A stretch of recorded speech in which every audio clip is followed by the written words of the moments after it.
You cannot convince me that Triple H does not have something against all these legends in the company right now that are being mistreated and blatantly disrespected. You know damn well this dude has something against all these former peers of his that are in the company right now. Maven Huffman said in a recent video of his about the Unreal documentary, quote unquote, "Nobody likes you, Hunter. In the locker room, nobody liked you, nobody trusted you, except Sean." And even now, you can clearly see it with the way some of these legends and people in their close circle have been talking about Triple H's booking and just the favoritism that is right in front of our eyes. Because let's be honest here, the favoritism and the partiality is clear. It's crystal clear. And if you don't see it at this point, then you just gotta open your eyes and look, because like I said, it's right in front of you. Now, obviously, the biggest case of Triple H mistreating legends is his booking of John Cena's farewell tour. Because this dude is just toying Cena around because he's a yes man and never says no. Like, bro, how much worse can this retirement tour get?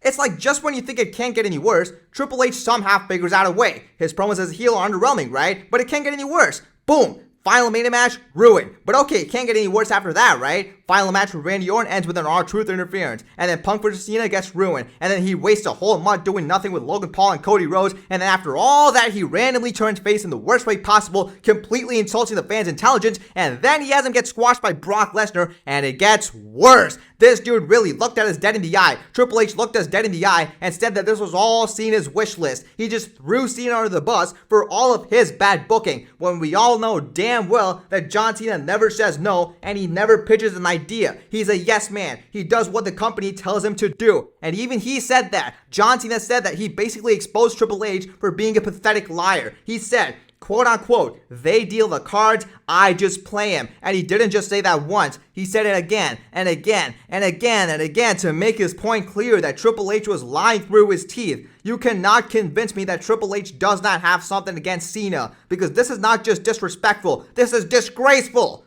Because this is not just anybody, man. This is John Cena. If anybody deserves an epic year-long send-off, it's him. But anyways, yeah, Cena's not the only legend being disrespected by Triple H. Let's talk about Randy Orton. Where the hell has Randy Orton been? What the hell has Randy Orton been doing, huh? What has Triple H been doing with Randy Orton? This guy's a goddamn legend. He's not telling good stories with him. He's not even having him put some young talent over. He's just having him coast around doing nothing in the twilight years of his career. Even Randy Orton's wife, Kim Orton, is going on social media agreeing that he's not getting the respect that he deserves. And we've seen multiple instances like this, where somebody from the wrestler's close circle exposes the disrespect from Triple H. How about R-Truth, huh? R-Truth's son went on social media and said that it was just blatant disrespect. And then Triple H wants to bring him back just so we can look us dead in the eye and say, "Oh, it's all part of the show, guys. It was all part of the show." Like, shut the hell up. Literally everybody on your show was sending emotional messages. And you even had Rhea Ripley take off the R-Truth merch she had on to pay tribute. And you want to say all part of the show. All part of the show. Yeah, all part of the show, my ass. If it really was all part of the show, then you can actually do something with him. But guess what? You've done nothing with him.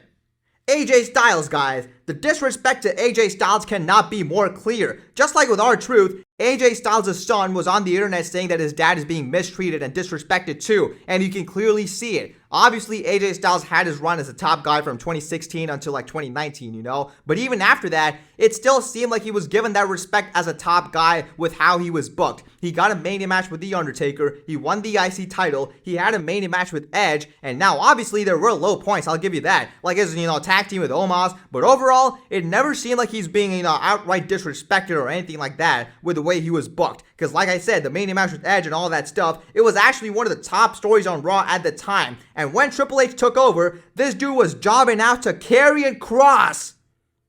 Karrion Kross, the guy who jobs to jobbers, was getting pinfalls over AJ Styles. Get out of here, man. And I mentioned Edge earlier. Him too, bro. Triple H had him coast around doing nothing too in the twilight years of his career. Vince McMahon put Edge in the Judgment Day story, and Triple H kept it going almost until Edge walked out of the company. He had him facing Grayson Waller on SmackDown, like, bro, come on. Edge was clearly not happy with his garbage booking, and he saw the other side of the fence. He saw his best friend Christian Cage putting on the best work of his life at 50 years old, and he was like, damn, bro, I gotta go there. And you know who else went there? You know who else went to AEW? Bobby Lashley. Now I know that Bobby Lashley's not as big of a star as like Edge or Cena or Randy Orton, but this guy's still a legend. And I remember watching him live back in like 2022, and just the aura he had, man. Just the aura Bobby Lashley had. And then I watched him in 2023 when Triple H took over, and bro, this dude was out there facing Carlito. Like, what the hell?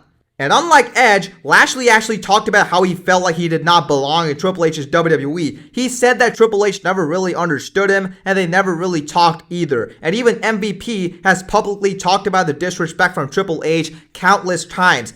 Like, at first I thought this dude was just spewing a bunch of nonsense just to stay relevant. But bro, I see his point now. He's definitely right.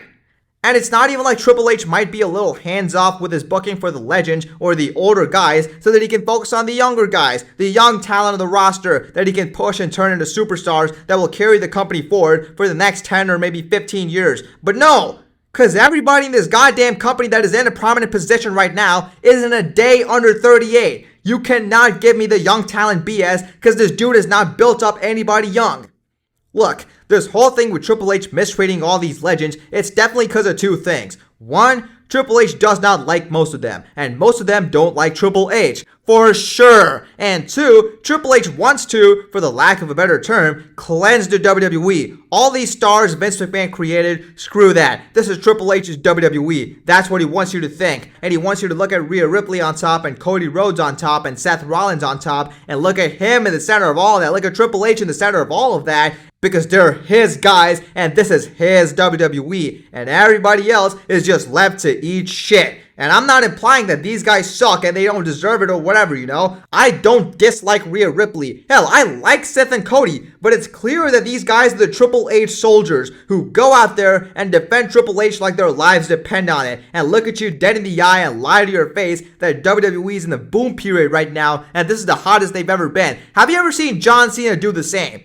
John Cena, a literal corporate robot, has never gone on interviews saying, guys, this is the best era of WWE. This is the best era. Triple H is doing an amazing job. Wow. Has he ever said that?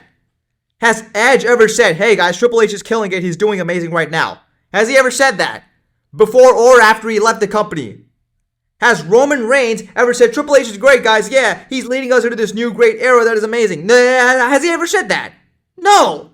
Nobody likes this guy. Everybody sees right through him. He's an ignorant, pathetic, lying fraud posing to be the super good boss that would lead everybody into this new era where everything is all happy and smiles and sunshines and rainbows, when in reality it's just garbage and dog water thrown right at our faces. Goldberg.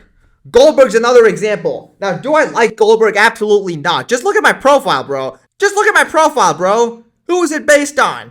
I hate Goldberg, alright, but he's still a veteran of the game, I'll give him that. And you cannot tell me that his send-off was anything but disrespectful. It's like, yeah, Goldberg, tonight is all about you, so go ahead, do what you want, say what you want, go ahead. Oh, yeah, thank you guys, I just want to say before I leave.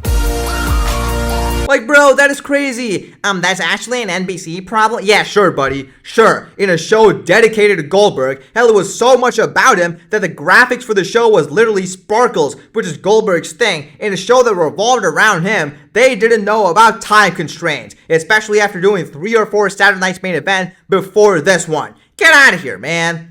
I am so scared how they're gonna handle Cena's last match. I swear to God, bro, if it's literally anything but legendary, not even decent or good, legendary, if it's anything but legendary, I'm gonna lose it, man. Now, I do want to talk about a legend that's not being done dirty as much, you know, or is pretty much doing well in the company right now, and that is CM Punk. Always in the top story, main eventing WrestleManias, but of course, that's because he's got to show off to everybody. Triple H has got to show off to everybody that you can always come home. I've changed. This place has changed. We'll treat you well now. Of course. And you can see that with the way Punk is being turned into a corporate shill now. The CM in CM Punk now stands for company man. That's right, guys. His name now stands for everything he stands against. Wow.